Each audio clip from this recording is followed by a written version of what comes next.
Financial financial statement क्या होता है कि जो आपके अकाउंटिंग के यूजर होते हैं उनको इंफॉर्मेशन प्रोवाइड करने के लिए फाइनेंशियल स्टेटमेंट आप बनाते हो। तो अकाउंटिंग के दो यूजर होते हैं, एक होता है आपका इंटरनल और दूसरा होता है एक्सटर्नल। ठीक है, इंटरनल यूजर और एक्सटर्नल यूजर। इंटरनल यूजर में मतलब वो जो डायरेक्ट इंफॉर्मेशन गेन करते हैं या जिनको डायरेक्ट इंफॉर्मेशन की रिक्वायरमेंट है या जो डायरेक्टली ऑर्गेनाइजेशन से जुड़े होते हैं, दीज आर द इंटरनल। और जो ऑर्गेनाइजेशन में जिनका हित जुड़ा होता है, जिनका बेनिफिट जुड़ा होता है, these are the external user. तो आपको जब डिफरेंशिएट करना हो कि कौन इंटरनल यूजर है और कौन एक्सटर्नल यूजर है, तो देखिए बेनिफिट तो इंटरनल और एक्सटर्नल दोनों का जुड़ा होता है। ठीक है, लेकिन जिसका डायरेक्टली बेनिफिट या जो डायरेक्टली ऑर्गेनाइजेशन से जुड़ा हो वो इंटरनल हो गया, और जिसका बेनिफिट सिर्फ है ऑर्गेनाइजेशन से लेकिन वो ऑर्गेनाइजेशन से जुड़ा नहीं है तो वो आपका एक्सटर्नल यूजर हो गया। तो ये जो टॉपिक है फाइनेंशियल स्टेटमेंट, ये तो आपका लास्ट टॉपिक है बैलेंस शीट वाला, जब बैलेंस शीट और के फॉर्म ऑफ बैलेंस शीट। अभी जो हमें पढ़ना है वो ये पढ़ना है, trading and profit and loss account is prepared to determine the profit earned or loss sustained by the business enterprise during the accounting period। एक अकाउंटिंग पीरियड में कितना प्रॉफिट या कितना लॉस ऑर्गेनाइजेशन ने अर्न किया है उसके बारे में जो इंफॉर्मेशन प्रोवाइड करता है वो trading and profit and loss account. It is basically a summary of revenue and expenses of the business. The net figure termed as profit or loss. Profit is revenue less expense. Profit कैसे आता है, जब आप revenue में से क्या minus कर देते हैं, expense. If expense are more than revenue, अगर खर्चे आपके रेवेन्यू से ज्यादा हो जाएंगे तो वो क्या हो जाएगा, loss. The figure is termed as loss.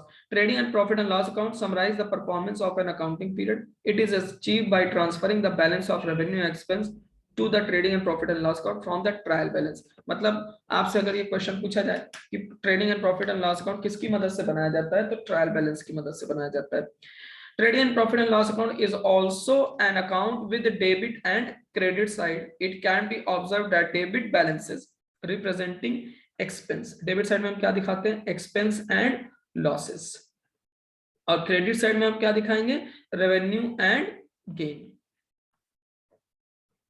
अब यहाँ पे कुछ relevant items in trading and profit and loss account. तो उन रेलेवेंट आइटम में सबसे पहले कौन सा आइटम आता है, ओपनिंग स्टॉक, जिसको हम कहाँ पे दिखाते हैं, ट्रेडिंग अकाउंट के डेबिट साइड में। फिर आपका आता है purchase less return, trading account के डेबिट साइड में। वेजेस, वेजेस ट्रेडिंग अकाउंट के डेबिट साइड में।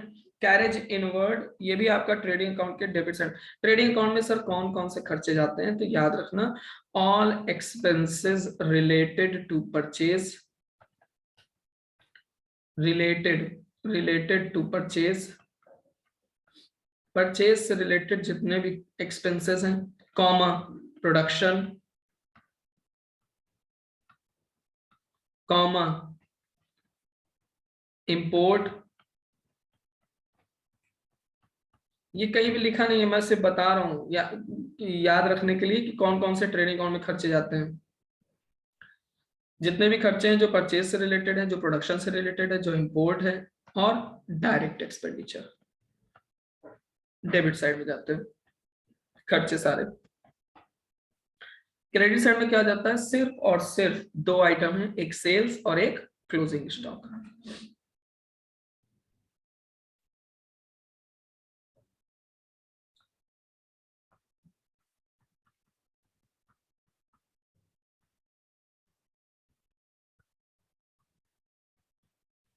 अब यहाँ पे एक पॉइंट दिया हुआ है closing entry.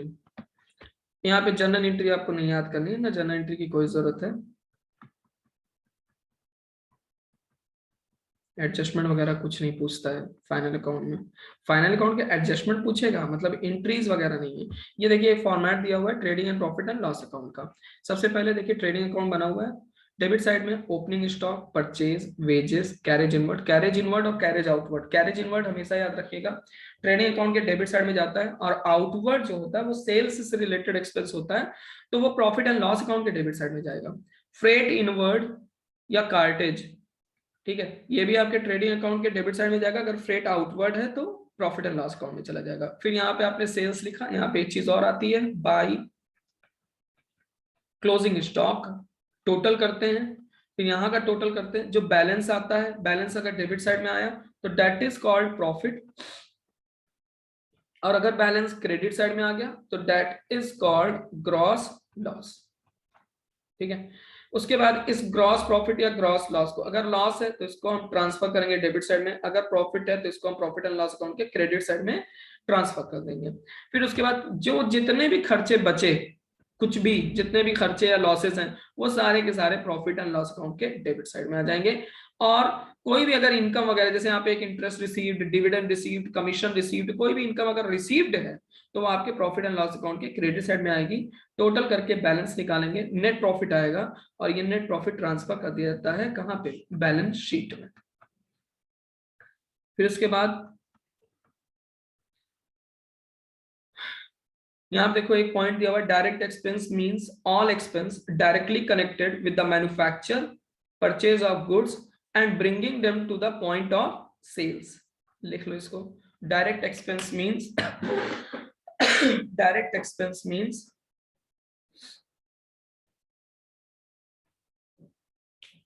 all expense directly connected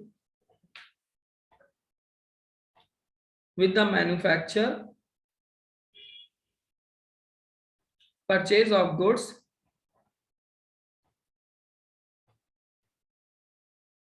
and bringing them to the point of sale, and bringing them to the point of sales।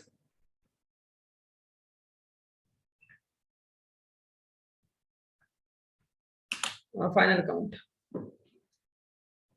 ठीक है, फिर उसके बाद डायरेक्ट एक्सपेंस में देखो यहाँ क्या क्या दिया, डायरेक्ट एक्सपेंस इंक्लूड क्या क्या आता है, carriage inward, freight inward, wages, factory lighting, coal, water, fuel, royalty on production etcetera. ठीक है, अब उसके बाद नेक्स्ट आता है ग्रॉस प्रॉफिट। कैसे कैलकुलेट करते हैं, तो सेल्स में से आप परचेज और जितने भी डायरेक्ट एक्सपेंसेस हैं उसको आप माइनस कर दीजिए, तो आपका क्या आ जाता है, ग्रॉस प्रॉफिट। ये फॉर्मूला नोट करिए, gross profit equal to sales minus purchase plus direct expense, जैसे लिखा हुआ वैसे नोट करिए। डायरेक्ट एक्सपेंस को कहां दिखाया जाएगा, ट्रेडिंग अकाउंट में। इनडायरेक्ट एक्सपेंस को कहां पे दिखाया जाएगा, indirect expense are transfer to the debit side of second part with profit and loss account. ये लिख लीजिए, net profit equal to gross profit plus other income minus indirect expense.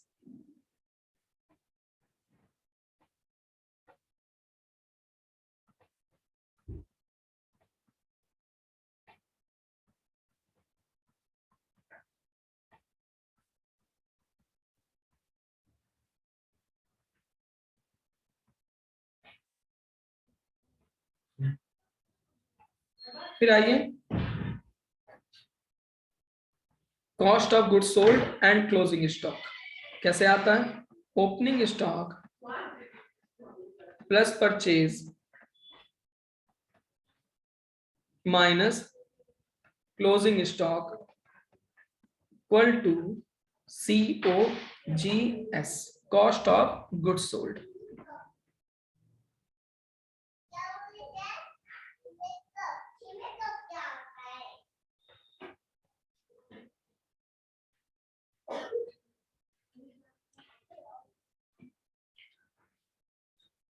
और अगर क्वेश्चन में कोई ओपनिंग स्टॉक और वो नहीं दिया हुआ है तो COGS equal to purchase plus direct, यहाँ पे एक चीज और लिख लीजिएगा, direct expense plus direct expense. अगर ओपनिंग और क्लोजिंग स्टॉक क्वेश्चन में नहीं दिया हुआ है तो परचेज और डायरेक्ट एक्सपेंस को जोड़ देंगे, तो जो वैल्यू आएगी उसको हम COGS कहेंगे।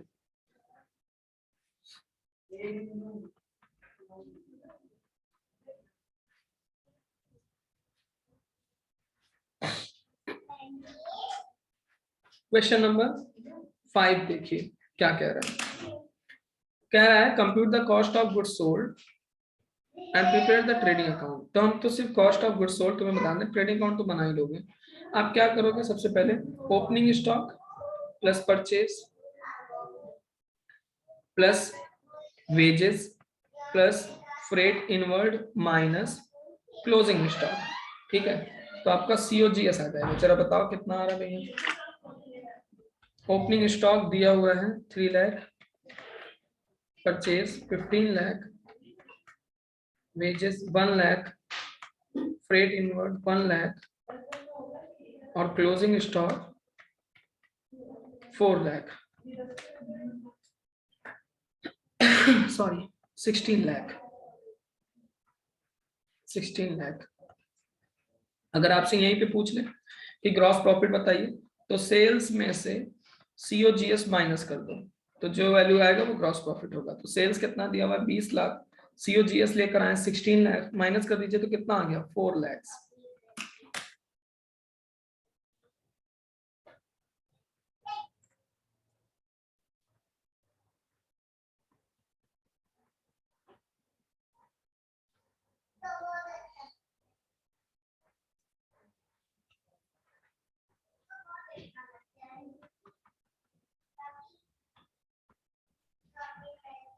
Operating profit,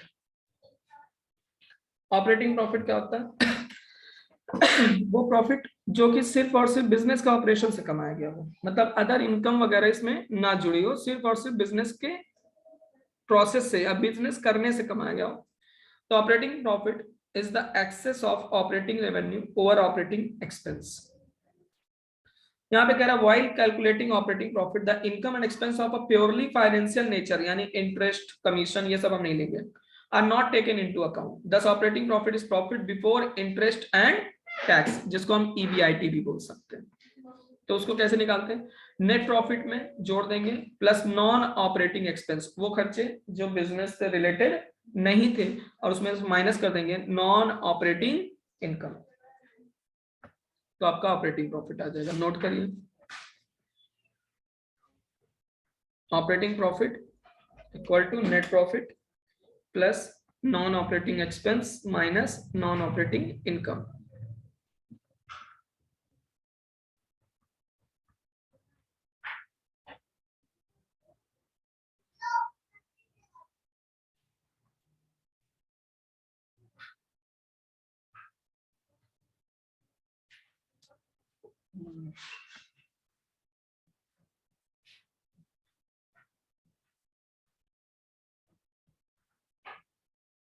balance sheet, balance sheet is a statement prepared for showing the financial position of the business, summarizing its assets and liabilities at a given date. The assets reflect debit balance and liabilities including capital reflect credit balance. It is prepared at the end of the accounting year after the trading and profit and loss account. It is called the balance sheet because it is a statement of balances of ledger account that have not been transferred to trading and profit and loss account. ये main point है कि balance sheet को balance sheet क्यों कहा जाता है। तो balance sheet because it is a statement of balance of ledger account, मतलब ये वो उन लेजर अकाउंट का बैलेंस होता है जो कि प्रॉफिट एंड लॉस अकाउंट या ट्रेडिंग अकाउंट में जिन लेजर अकाउंट का बैलेंस ट्रांसफर नहीं किया जाता।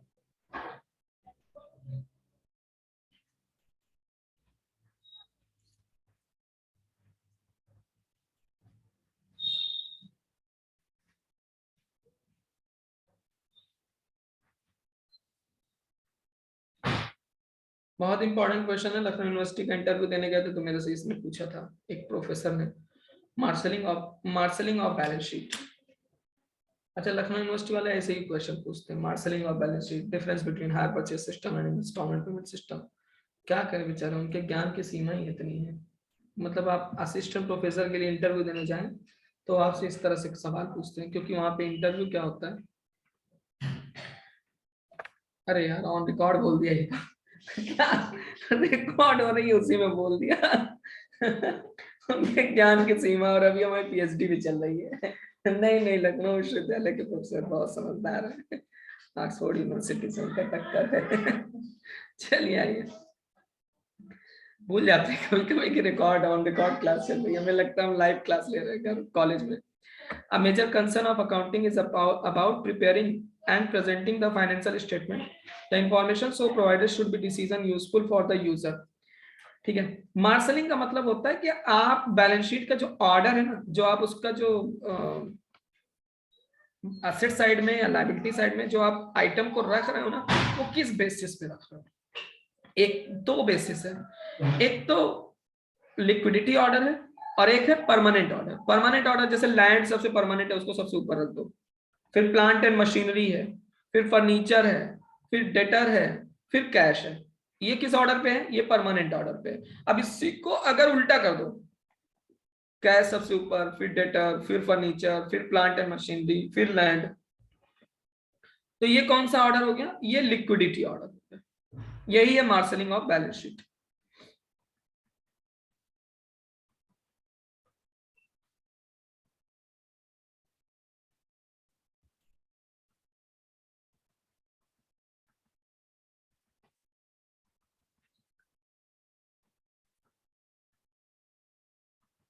ठीक है, नेक्स्ट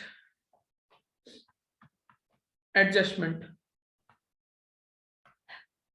फाइनल अकाउंट का एडजस्टमेंट हम लोगों ने पढ़ा था। एडजस्टमेंट हम क्यों करते हैं? According to accrual concept of accounting, the profit और loss of an accounting period is not based on the revenue realised in cash and expense paid in the cash during that year. मतलब जो profit and loss account बना रहे हैं हम, उसमें सिर्फ उस पीरियड के कैश जो हमने पेड किए हैं, रिसीव किए, उसके ब्याज पे ना हो, जो बकाया हो उसको भी हम अपने प्रॉफिट एंड लॉस अकाउंट में कंसीडर करें। तो इसीलिए ये एक्रूअल कॉन्सेप्ट बना और इसीलिए हमें जरूरत पड़ी एडजस्टमेंट की।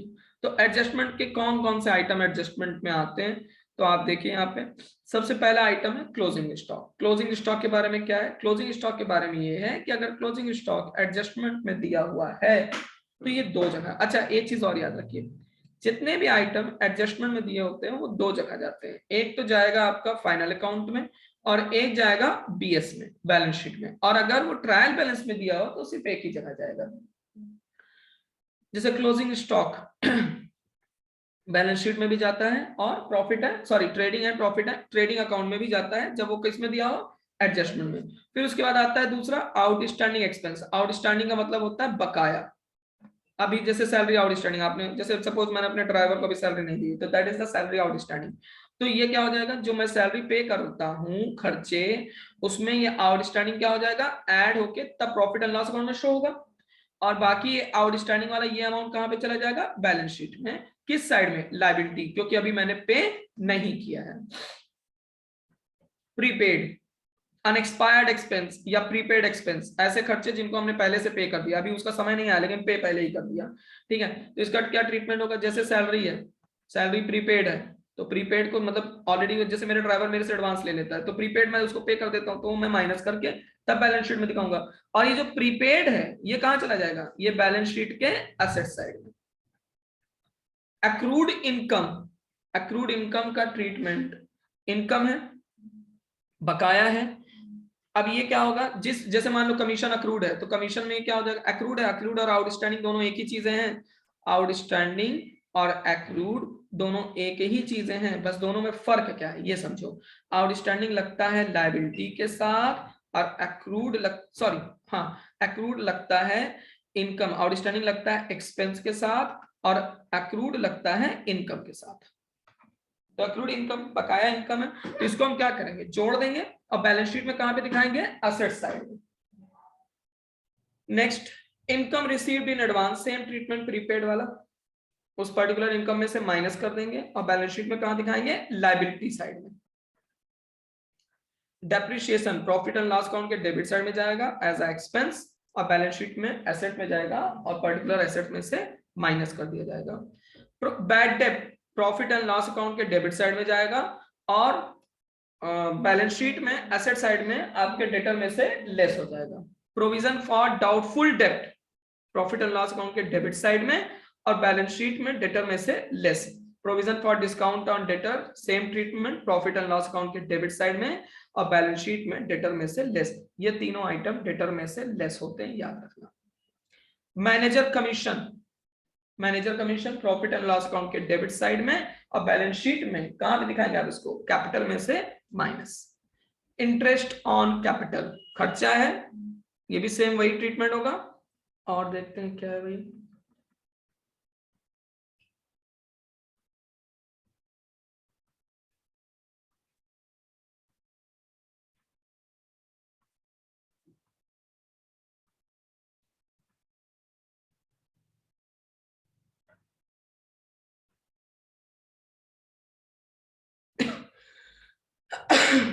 सॉरी,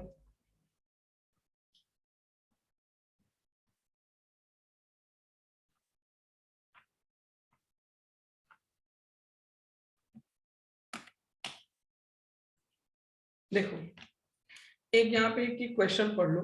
सन्ड्री डेटर्स दिया हुआ 32,000, ऑलरेडी बैड डेप्ट दिया हुआ 2,000, प्रोविजन फॉर बैड डेप्ट दिया हुआ 3,500। ये तो ओल्ड प्रोविजन हो गया क्योंकि ये ट्रायल बैलेंस में दिया है, ठीक है। तो ये यहाँ पे कह रहा है ना, an extract from a trial balance, ये ऐसा क्वेश्चन आया है एग्जाम में। तो ये जो ओल्ड प्रोविजन हो गया क्योंकि ये ट्रायल बैलेंस का है, ट्रायल बैलेंस का जो प्रोविजन होगा वो ओल्ड प्रोविजन होगा। राइट ऑफ फर्दर बैड डेप्ट, ये एडिशनल बैड डेप्ट हो गया। और create a provision for doubtful डेप्ट 5% और डेटर, ये न्यू प्रोविजन हो गया। तो ट्रीटमेंट क्या करते हैं, बैड डेप्ट प्लस ओल्ड प्रोविजन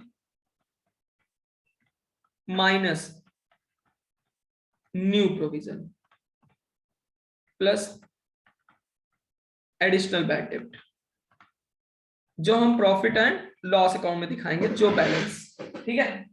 अब नया प्रोविजन कैसे निकालते हैं, calculation of new provision. Bad debtor दिया रहेगा, उसमें से माइनस कर लेंगे एडिशनल बैड डेप्ट, जो वैल्यू आएगी उस पे कैलकुलेट करेंगे न्यू प्रोविजन। देखिए कैसे, क्वेश्चन में डेटर कितना दिया हुआ है 32,000, राइट ऑफ फर्दर बैड डेप्ट कितना है 1,000, आया कितना 31,000, 31,000 का 5% निकाल लो तो न्यू प्रोविजन आ गया 1,550 रुपए। अभी लगवा लेंगे ना तो फिर 4 महीनों, फिर 4-6 महीना नहीं चलेगा, 1 साल नहीं चलेगा, फिर हमें, ठीक है।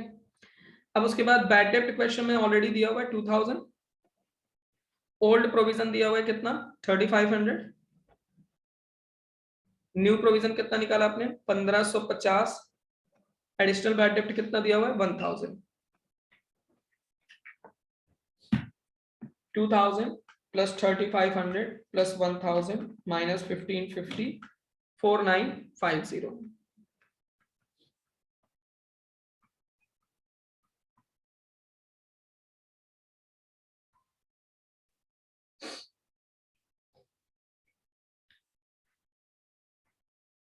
अरे यार, sorry sorry sorry sorry sorry, एक मिनट, उल्टा कर दिया मैं, एक मिनट। बैड डेप्ट प्लस न्यू प्लस एडिशनल, क्योंकि ओल्ड वाला तो एक्सपायर्ड हो चुका होगा ना, माइनस ओल्ड प्रोविजन। अब आएगी वैल्यू कितना, बैड डेप्ट 2,000, 1,550, एडिशनल 1,000, ओल्ड कितना 3,500, माइनस होगा 2,000 प्लस 1,550 प्लस 1,000 माइनस 3,500, 1,050 रुपए। ये देखिए, ये 1,050 रुपए। अब बैलेंस शीट में कैसे दिखाएंगे, डेटर कितना दिया हुआ है, डेटर 32,000 माइनस एडिशनल बैड डेप्ट हो गया, कितना हो गया 1,000 रुपए, माइनस न्यू प्रोविजन 1,550 रुपए, जो वैल्यू आएगी वो बैलेंस शीट में दिखाई जाएगी। 32 माइनस 1 माइनस 15, 50, 29,450। ठीक है सर। अगर क्वेश्चन में प्रोविजन फॉर डिस्काउंट निकालने के लिए भी कह दिया तब ऑन डेटर्स, तब कैसे करेंगे उसको भी बता दे रहा हूं।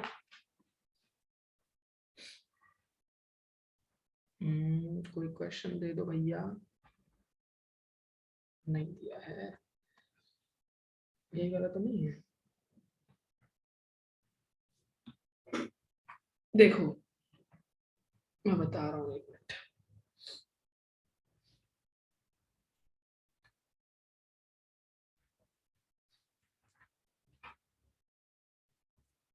अगर मान के चलो कि इसी क्वेश्चन की मैं बात कर रहा हूँ, इसमें कह रहा है कि 2% डिस्काउंट ऑन डेटर निकालिए। तो जो आपने न्यू प्रोविजन के लिए जो कैलकुलेशन किया था ना, 32,000 में से एडिशनल बैड डेब्ट माइनस कर दिया था, तो कितना आया था? 31,000 रुपए। इसका 5% आपने क्या निकाला था? New provision. तो कितना आया? 1550। अब ये न्यू प्रोविजन भी माइनस कर दीजिए। अब जो बचा 29,450, इसका 2% ले लीजिए, जो डिस्काउंट कह रहा है, डिस्काउंट ऑन डेटर्स 589 आएगा। तो ध्यान से सुनिए कैसे निकालेंगे हम लोग डिस्काउंट ऑन डेटर्स।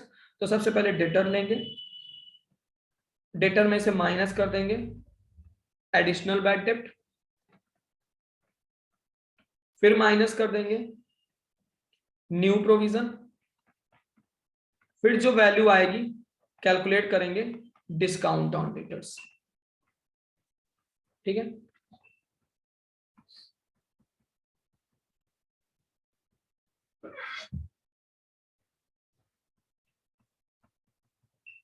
अब आते हैं next and last point, manager commission.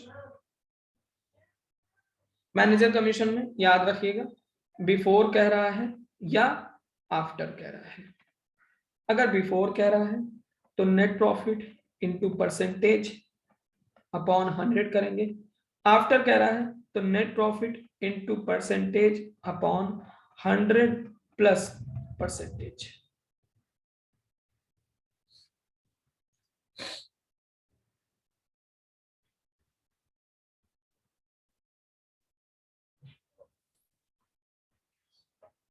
जैसे क्वेश्चन है, assume that Ankit manager is entitled to a commission 10%. Observe the following profit and loss account if it is based on amount of net profit before charging such commission. तो देखिए आपका net profit कितना आ रहा है, मतलब commission को charge करने से पहले। तो यहाँ पे देखो 18,561 दे रहा है ना, 18,561 में पहले वो कमीशन जोड़ो 2062, तो आपका आया 20,623। ठीक है। अब इसका 10% ले लो, क्यों? क्योंकि बिफोर का है तो ये आ जाएगा 2062। अगर आप 2623 आफ्टर कह रहा है तो 10 डिवाइड बाई 110 कर लीजिए, तो ये आ जाएगा 1874।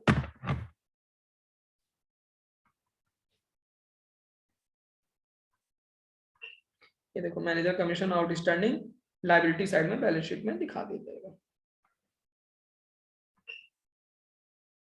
1875 आया, मेरा 1874.81 आया था, तो मैंने राउंड ऑफ नहीं किया। ठीक है।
चलो 2018 का पेपर है।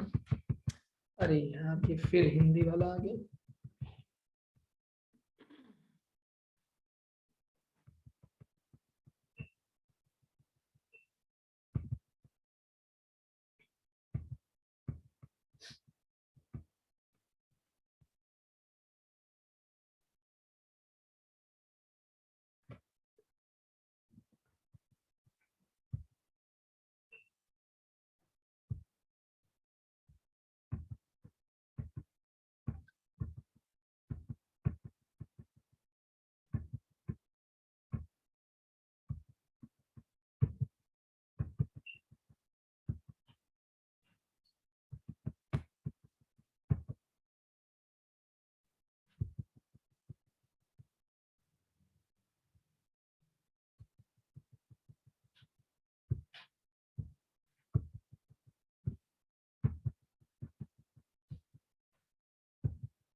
सोचो अगर तुम लोगों का यूपीपीसीएल का पेपर अगर हिंदी में होता तो मुझे नहीं लगता कि एक भी कोई सीबीएसई वाला लड़का क्वालिफाई कर पाता।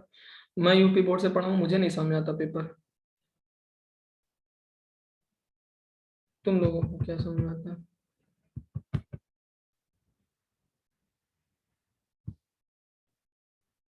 ऐसा नहीं कि इसमें क्वेश्चन पूछा नहीं होगा, पूछा होगा, लेकिन हिंदी समझ नहीं आ रही। पता नहीं कहाँ से उठा के लेके चले आते हैं।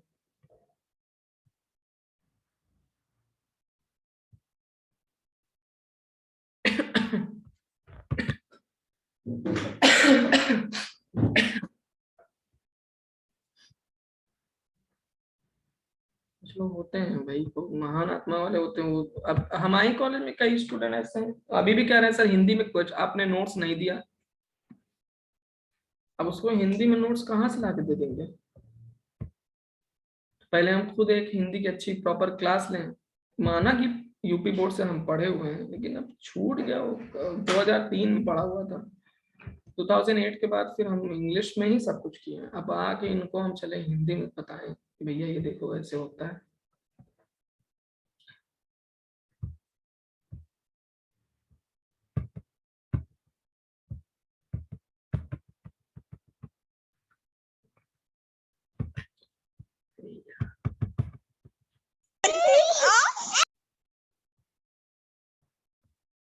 माइक्रोफोन ऑफ कर लिया करो भाई। ये 2019 का पेपर है जो चल रहा है, बताने।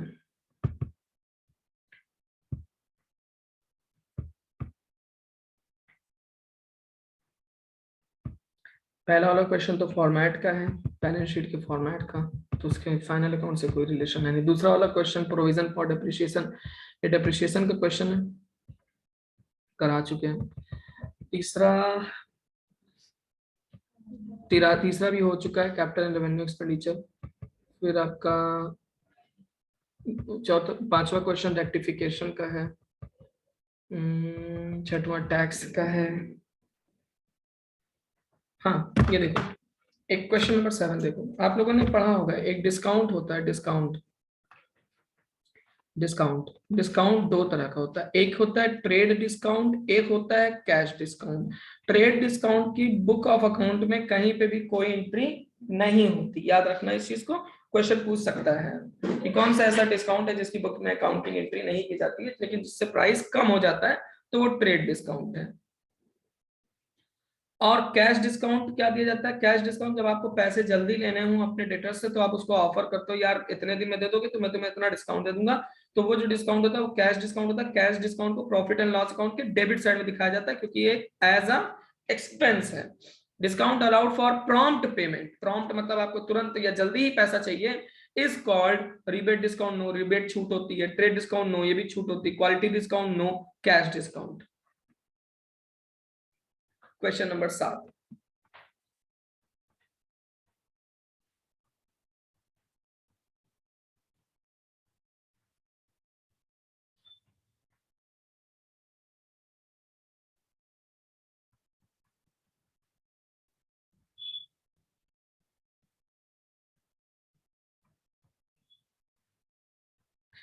दूसरा लिंक अभी भेज देंगे।